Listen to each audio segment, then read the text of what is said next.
ప్రభుత్వ సంక్షేమ హాస్టళ్లలో విద్యార్థుల ఆరోగ్య పరిస్థితిని సమీక్షించేందుకు ప్రత్యేక విధానం అనుసరించాలన్నారు సీఎం రేవంత్ రెడ్డి. దీనికోసం ఏరియాల వారీగా హాస్టళ్లను సమీపంలోని మెడికల్ కాలేజీలు, కమ్యూనిటీ హెల్త్ సెంటర్స్ తో లింక్ చేయాలని సూచించారు.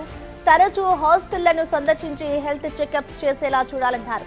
హాస్టళ్లలో విద్యార్థులు టీచింగ్, నాన్ టీచింగ్ సిబ్బందిని పూర్తిగా ఫేస్ రికగ్నైజేషన్ సిస్టమ్ పరిధిలోకి తీసుకురావాలన్నారు.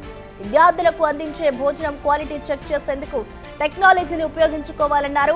ఇటు మౌలిక వసతులకు సంబంధించి ప్రతి హాస్టల్లో పరిస్థితులపై పూర్తి స్థాయి డేటాను అప్పటికప్పుడు ఆన్లైన్లో అప్డేట్ చేసేలా చర్యలు తీసుకోవాలని, దానికి అవసరమైన టెక్నాలజీని ఉపయోగించుకోవాలన్నారు. ప్రతి నెల గ్రీన్ ఛానల్లో సంక్షేమ హాస్టళ్లకు నిధులు అందించేందుకు యాక్షన్ ప్లాన్ రూపొందించాలని అధికారులను ఆదేశించారు సీఎం రేవంత్ రెడ్డి.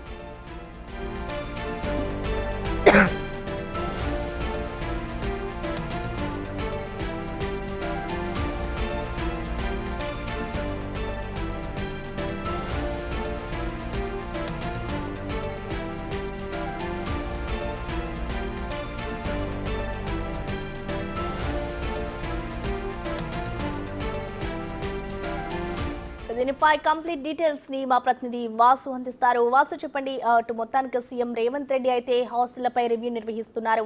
ఎటువంటి రివ్యూ నిర్వహిస్తున్నారు, అలాగే అధికారులకు దీనికి సంబంధించినటువంటి ఆదేశాలు జారీ చేశారు? వాసు. ప్రసన్న, ముఖ్యమంత్రి రేవంత్ రెడ్డి ఈరోజు సంక్షేమ శాఖకు సంబంధించినటువంటి అంశాలపైన, విద్యార్థుల సంక్షేమానికి సంబంధించి బీసీ, ఎస్టీ, మైనార్టీ, వికలాంగ విద్యార్థుల పరిస్థితులపైన కూడా ఆయన పూర్తి స్థాయిలో కూడా సమీక్షించారు. కొన్ని కీలక ఆదేశాలు జారీ చేశారు. రాష్ట్రంలో ఏ ప్రభుత్వం చేయనటువంటి, ఏ ముఖ్యమంత్రి చేయనటువంటి కొన్ని కీలక ఆదేశాలు, ఏదైతే విద్యార్థులకు సంబంధించినటువంటి హాస్టళ్ల పర్యవేక్షణతో పాటు అక్కడ ఉన్నటువంటి మౌలిక వసతుల కల్పనకు సంబంధించి కావచ్చు, వాళ్ళ మెస్తో పాటు వాళ్ళ దుస్తులతో పాటు ప్రతిదీ, టీచింగ్, నాన్ టీచింగ్ అంశాలకు సంబంధించి ప్రతిదీ కూడా అకౌంటబిలిటీ ఉండాలి అన్న ఆదేశాలు జారీ చేశారు. ఏ ఒక్కరు కూడా చిన్న సమస్య కూడా పడడానికి వీల్లేదు. విద్యకు సంబంధించినటువంటి ప్రాముఖ్యత, సంక్షేమానికి సంబంధించినటువంటి ప్రాముఖ్యతను ఆయన నొక్కి చెప్పిన పరిస్థితి కనిపిస్తూ ఉంది. అయితే ఈ సమావేశంలో కూడా ఆయా శాఖల మంత్రులు పొన్నం ప్రభాకర్తో పాటు అడ్డూరి లక్ష్మణ్ హాజరయ్యారు. దీనికి సంబంధించి సీఎం ఓఎస్డీతో పాటు పలువురు కీలక సంక్షేమ శాఖ అధికారులు కూడా హాజరయ్యారు.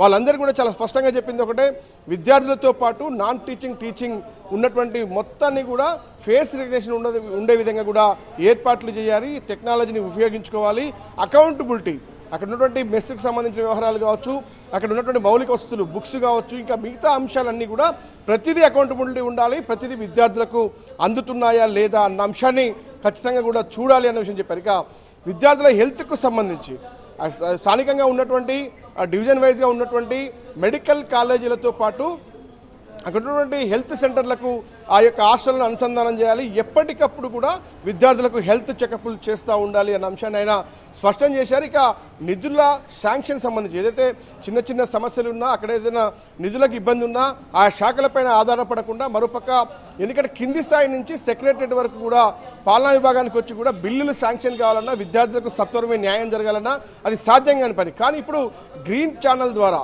అంటే ఎలాంటి మధ్యవర్తులు లేకుండా కూడా డైరెక్ట్గా నేరుగా ఆయా హాస్టళ్లకు చెందే డబ్బులు వెళ్లే విధంగా కూడా గ్రీన్ ఛానల్ ఏర్పాటు చేయాలి అని కూడా ముఖ్యమంత్రి ఒక కీలక నివేదికలు రూపొందించాలని కూడా ఆదేశాలు జారీ చేశారు. అంటే పూర్తి స్థాయిలో కూడా ఇకపై సంక్షేమ హాస్టళ్లలో ఉండేటువంటి విద్యార్థులు, వికలాంగులు కావచ్చు, అంధులు కావచ్చు, ఎస్సీ, ఎస్టీ, బీసీ, మైనార్టీలకు సంబంధించినటువంటి అన్ని విభాగాల సంక్షేమాల హాస్టళ్లకు సంబంధించి కూడా ఇకపై ఎలాంటి ఇబ్బంది రాకుండా, ఎందుకంటే ఇటీవల కాలంలో కూడా సోషల్ మీడియాలో కావచ్చు వస్తున్నటువంటి వార్తల నేపథ్యం కావచ్చు, వాస్తవానికి కూడా ఉన్నటువంటి పరిస్థితులు గత కొన్నేళ్లుగా ఉన్నటువంటి ఆ పరిస్థితులు ఎక్కడ కూడా మెరుగుపరచబడుతుంటే ముఖ్యమంత్రి దృష్టి సారించారు. ఎందుకంటే విద్యార్థులే రేపటి తెలంగాణ రాష్ట్ర భవిష్యత్తు, దేశ భవిష్యత్తు కూడా ఆయన పదే చెప్తున్న నేపథ్యానికి సంబంధించి కూడా ఇకపై విద్యార్థులకు సంబంధించినటువంటి ఇంటర్, డిగ్రీ, స్కూల్స్ సంబంధించి స్కూల్ నుంచి కూడా డిగ్రీ వరకు, కేజీ టు పీజీ వరకు ఉన్నటువంటి సంక్షేమ హాస్టల్ అన్నింటిలో కూడా ఇకపై ఎలాంటి ఇబ్బందులు ఏ విద్యార్థి ఎదుర్కోవడానికి వీల్లేదు. గ్రీన్ ఛానల్ ద్వారా నిధుల కేటాయింపులు జరగాలి. వాళ్ళ ఆరోగ్యానికి, సంక్షేమానికి, మౌలిక వస్తువులకు, టీచింగ్, నాన్ టీచింగ్ అన్ని అంశాలకు సంబంధించి కూడా ప్రతిదీ అకౌంటబిలిటీ ఉండాలి. ప్రతిదీ ఖచ్చితంగా కూడా టెక్నాలజీని వినియోగించుకోవాలి. సంక్షేమ హాస్టళ్ల అభివృద్ధికి తెలంగాణ రాష్ట్ర ప్రభుత్వం పాటుపడుతుంది, కట్టుబడి ఉందన్న అంశాన్ని మంత్రులతో పాటు అధికారులకు స్పష్టమైన ఆదేశాలు జారీ చేశారు. సాధ్యమైనంత తొందరలో కూడా పూర్తి స్థాయిలో నివేదికలు సమర్పించాలి, పూర్తి స్థాయిలో కూడా ఏర్పాట్లు చేయాలని ముఖ్యమంత్రి అయితే కీలక ఆదేశాలు జారీ చేశారు.